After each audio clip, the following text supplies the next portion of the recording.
नमस्कार, आपके साथ मैं हूं सपना मदेश और आप देख रहे हैं जगत न्यूज 24। तो आइए शुरुआत करते हैं कुछ खास खबरों से।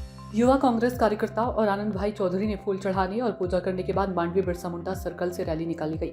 आगामी स्थानीय तालुका पंचायत और जिला पंचायत चुनावों के मद्देनजर संगठन को और मजबूत करने के लिए सूरत जिला कांग्रेस कमेटी के अध्यक्ष आनंद भाई चौधरी ने अरेठ तहसील में अरेठ तहसील कांग्रेस कमेटी के जनसंपर्क कार्यालय का उद्घाटन गांधीवादी विचारक उत्तम भाई परमार के हाथों से किया गया।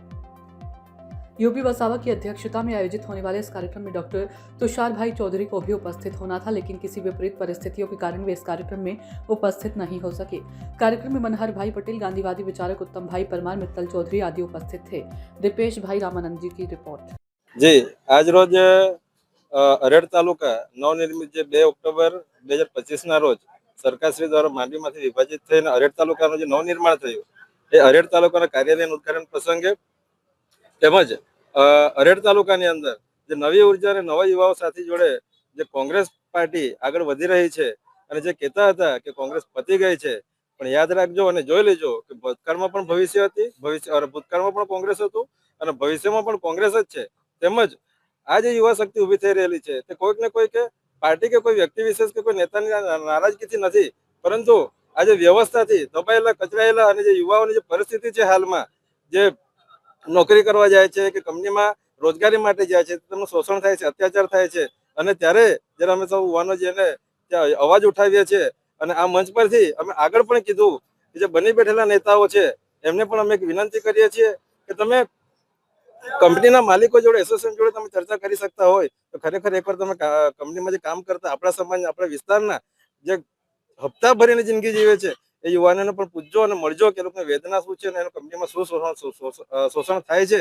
તેમજ જે યુવા પેઢી છે ખરેખર એક ખોટા રસ્તે જઈ રહી છે। આખા ગુજરાતમાં અત્યારે દારૂબંધીનો જે મજાક બની રહેલો છે 1960 થી જે સૌથી લાંબામાં લાંબુ કૌભાંડ ગણી શકાય એ દારૂબંધીનો જે મુદ્દો આખા ગુજરાતમાં જે મેવાણી સાહેબે ઉપાડ્યો છે એ ખરેખર સાચો છે અને યુવા શક્તિ અને તમામ માંડવી અને અરેઠ વિસ્તારના અને સુરત જિલ્લાના યુવાઓ મેવાણી સાહેબ જોડે છે। તેમજ આ મુદ્દા પર જો સરકાર નક્કર પગલાં નહીં લે અને આ જે રેવન્યુની ઇન્કમ સીધી સરકારની તિજોરીમાં જમા થાય, નેતાઓ અને અધિકારીઓને સીધા જે ગજવામાં પૈસા જાય છે એને સરકારની તિજોરીમાં જમા કરવાનો કોઈ વૈકલ્પિક વ્યવસ્થા કરવામાં આવે, નહીં તો સમગ્ર ગુજરાતની અંદર યુવાઓ જાગી ગયેલા છે અને ભવિષ્યમાં ખૂબ મોટું આંદોલન દારૂબંધી અને નશામુક્તિ માટે અમે કરીશું એવી આશા છે। નમસ્કાર, હું પિયુષ ચૌધરી, સુરત જિલ્લા યુથ કોંગ્રેસ પ્રમુખ। આજના રોજ અરેઠ કાર્યાલયનું ઉદ્ઘાટન હતું, સાથે સાથે માંડવી તાલુકા થઈને એક રેલીનું આયોજન કરેલ હતું યુથ કોંગ્રેસ દ્વારા। તેમાં લોકોનો ખૂબ બહોળો પ્રતિસાદ મળ્યો છે અને અરેઠ કોંગ્રેસ કાર્યાલયના ઉદ્ઘાટન માટે સૌને શુભેચ્છા પાઠવું છું। સાથે સાથે નવનિર્મિત સૌ જિલ્લા પ્રમુખો, તાલુકા प्रमुखों यूथ कांग्रेस ना ये बधाने હું શુભેચ્છા પાઠવું છું। આભાર। ऐसे ही अपडेट्स के लिए देखते रहें जगत न्यूज 24 और हाँ, हमारे चैनल को लाइक, शेयर और सब्सक्राइब करना बिल्कुल ना भूलें।